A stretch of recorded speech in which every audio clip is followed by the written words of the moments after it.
nous on est arrivé du coup à Luang Prabang après 1 heure de train. Luang Prabang c'est vraiment la ville la plus connue je pense du Laos. Je suis perdue moi. C'est vraiment une ville qui est connue pour son... En fait c'était une ancienne ville coloniale donc ça fait un peu ville européenne. C'est assez rigolo, il y a quelques trucs à faire dans le coin mais pas énormément. Mais apparemment il y a pas mal d'expats et du coup d'expats aussi qui ont leurs restaurants. C'est ça, il y a plein de restaurants donc, français, des boulangeries. Des vraies boulangeries, genre on va voir. On va essayer de trouver ça, ouais. Et ouais, nous qui avons un peu ras-le-bol de la nourriture asiatique, on va essayer de se faire plaisir. C'est vrai que ça fait 2 mois qu'on est en Asie, 2 mois qu'on mange pas du tout la même chose, mais en soi les saveurs se ressemblent quand même. Ça. Là on est content de pouvoir retrouver un petit peu autre chose. On va vous montrer ça, la ville a l'air vraiment jolie, donc on vous montre.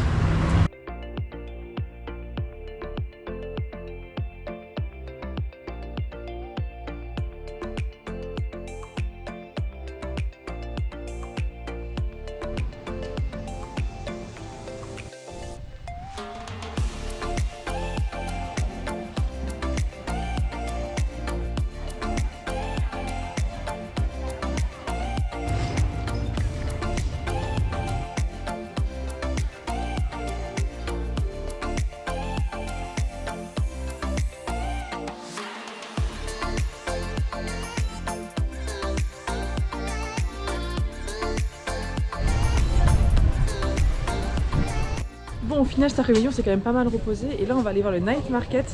Notre hébergement, elle est vraiment juste à côté. Mais ça a l'air grave cool, on vous montre ça.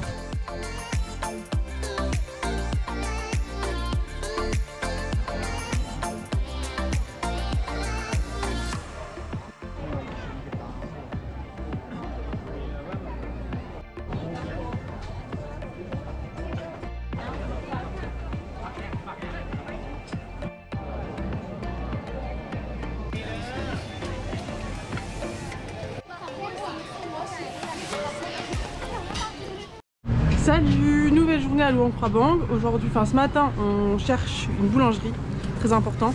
Et après, on va aller voir le centre UXO. C'est un centre, c'est comme un musée, un peu, ce que j'ai compris, qui parle de la guerre cachée du Laos. On va vous montrer ça.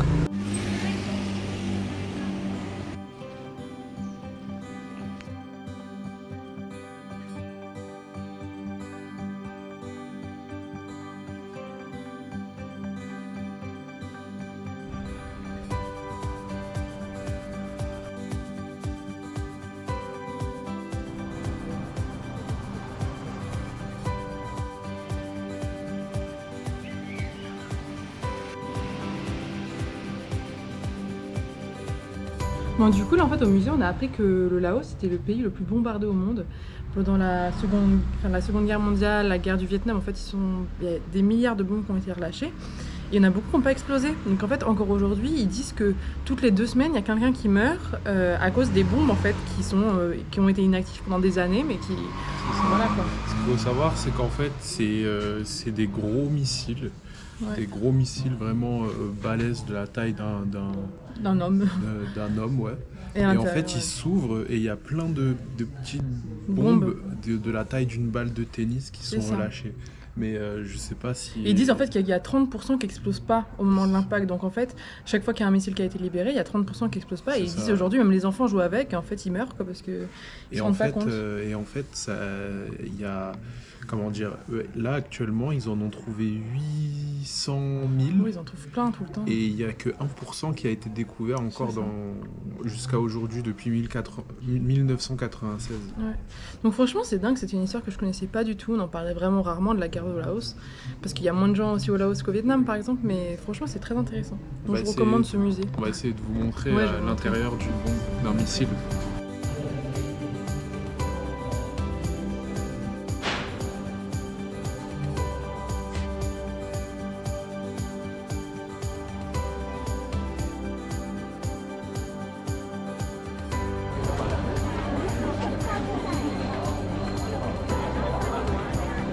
Bon, du coup ce soir nous on est parti manger au marché mais du côté un peu moins touristique et on commence par un pancake à la coco, il est énorme, il nous a coûté 50 centimes.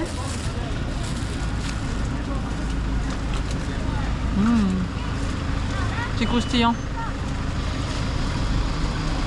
En fait c'est du riz Et de la coco, mais on dirait les rochers coco qu'on mange en France. C'est trop bon, j'adore. C'est fat hein, mais trop bien.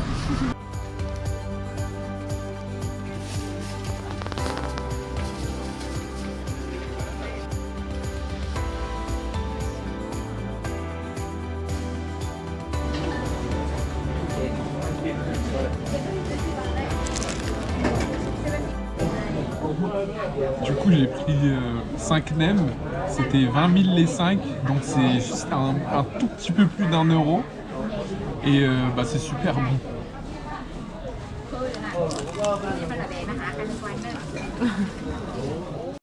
Salut, nouvelle journée ici. Aujourd'hui c'est un peu journée chill, on avait prévu des trucs mais ce matin ça a bugué avec notre hôtel, bref. On voulait vous montrer le restaurant indien, on va manger tous les midis parce que franchement c'est super bon, c'est pas très cher et nous on adore la nourriture indienne, je vais vous montrer ça.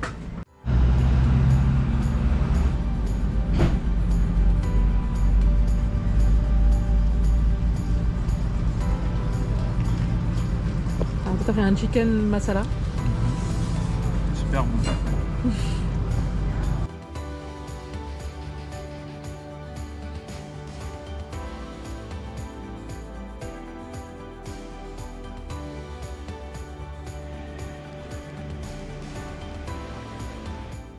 Bon après manger on a voulu aller au musée national de la ville, mais en fait il y a plein de jours fériés en ce moment parce qu'il y a eu le nouvel an chinois récemment. Et du coup là c'est fermé donc je pense pas qu'on aura l'occasion d'y aller, mais du coup il y a plein de temples gratuitement qu'on peut aller visiter, c'est super joli, je vais vous montrer ça.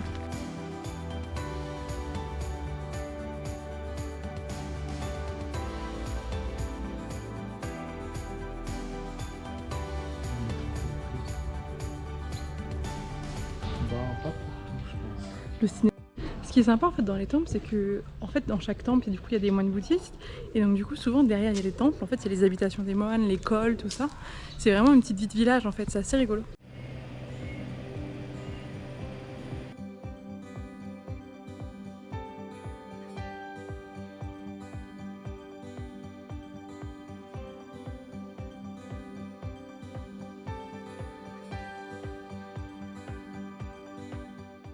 Bon là du coup on est au temple Wat Sekhtong. C'est un temple qui est payant, c'est 1 euro par personne et c'est un des plus communs, connus de cette ville, le plus important. On va vous montrer ça, c'est super joli.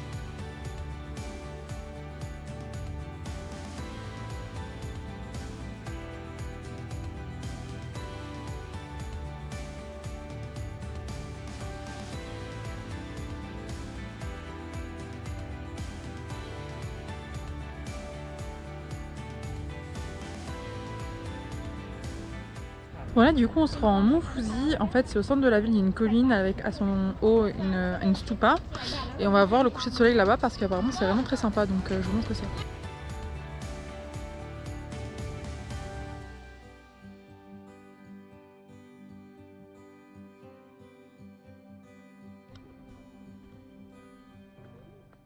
Salut, nouvelle journée pour nous à Luang Prabang. Ce matin du coup on a pris des scooters et on va aller visiter la cascade de Kangxi. C'est à 40 minutes en scooter depuis Luang Prabang et franchement c'est très connu et ça a l'air très beau, donc on va vous montrer ça.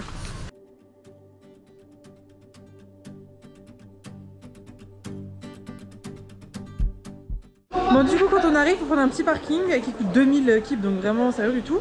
Et après on paye 25 000 par personne, donc 1,50 € pour aller du coup à la cascade et il y a une petite voiture électrique qui nous emmène. Je vous montre ça.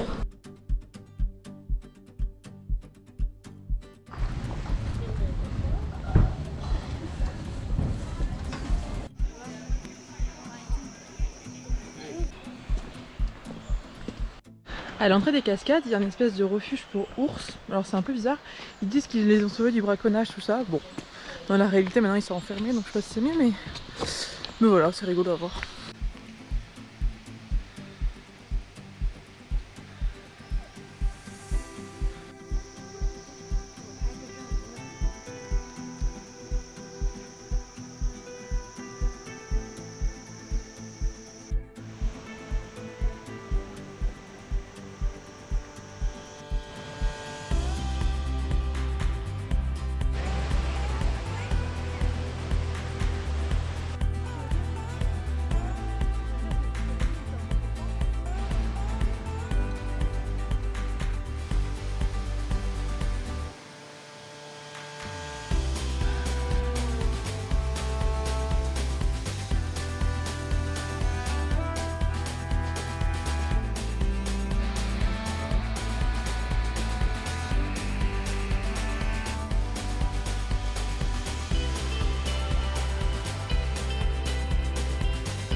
Bon, la visite de la cascade, franchement, c'est vraiment trop cool. On peut se baigner là-bas, mais franchement, l'eau est froide et c'est pas si chaud que ça, enfin, à la saison où on est. Donc là, on est parti manger juste dehors, il y a de la nourriture et c'est pas très cher, c'est les mêmes prix qu'on a avec Market de Luang Prabang. On a pris un gros poisson, du sticky rice et une salade de tomates pour 80 000 kip. Donc ça fait à peu près 3-4 euros. Voilà.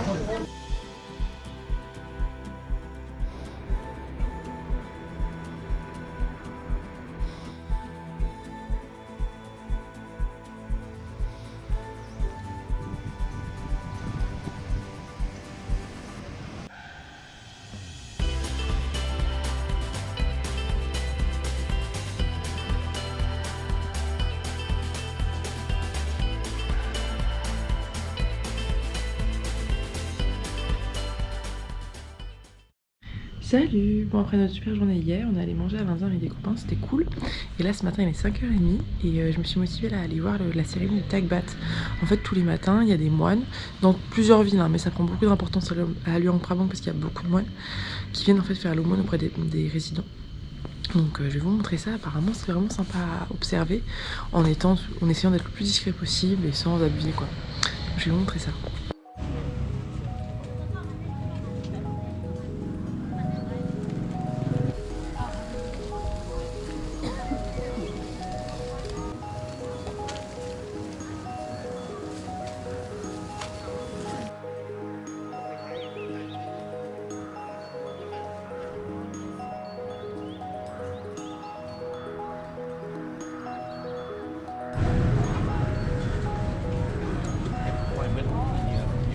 Bon, du coup après la cérémonie de Takbat, je me rends au marché du morning market. Franchement c'est trop cool, il y a plein de légumes, de fruits que je connais pas et tout, c'est trop chouette.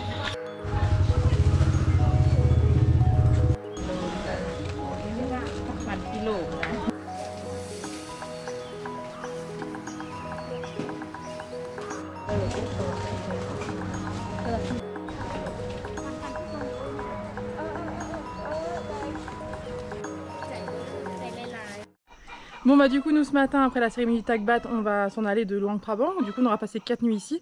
Pour moi ça suffit parce que franchement c'est très joli, mais il n'y a pas énormément de choses à faire non plus. Je pense que c'est une bonne petite pause, ça fait un peu ville européenne et tout donc c'est sympa. Niveau gastronomie, ouais, Brian il était content. Et puis bah voilà quoi. Bah, toi aussi. Hein. Ouais, l'Indien c'était parfait. En tout cas on se retrouve bientôt pour de nouvelles aventures à Nongkyo. Ciao!